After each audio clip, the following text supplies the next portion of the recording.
بسم اللہ الرحمن الرحیم۔ عالم اسلام کی معروف علمی شخصیت، شیخ الحدیث و تفسیر، فقیہ العصر حضرت مولانا مفتی محمد زرولی خان صاحب رحمۃ اللہ علیہ کی پیدائش 1953 میں جنگیرہ میں ہوئی۔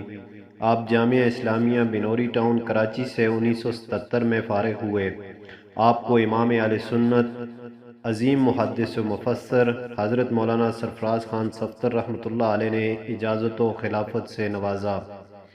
آپ کے اساتذہ اکرام میں محدث عالم، شارح بخاری و ترمذی، فقیہ الامت علامہ محمد یوسف بنوری رحمہ اللہ، مربی استاد حضرت مولانا عبد الحنان، بزرگوار حضرت مولانا لطف اللہ، مفتی اعظم وقت حضرت مولانا مفتی ولی حسن ٹونکی رحمۃ اللہ علیہ، معروف عالم ربانی حضرت مولانا ادریس میرٹھی رحمۃ اللہ علیہ، اور شیخ الحدیث حضرت مولانا زکریا سہارنپوری پوری رحمۃ اللہ علیہ معروف ہیں۔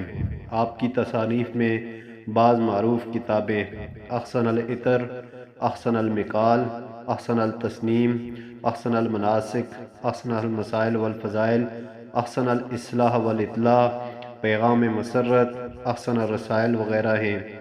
آپ کی تفسیر دنیا میں سب سے زیادہ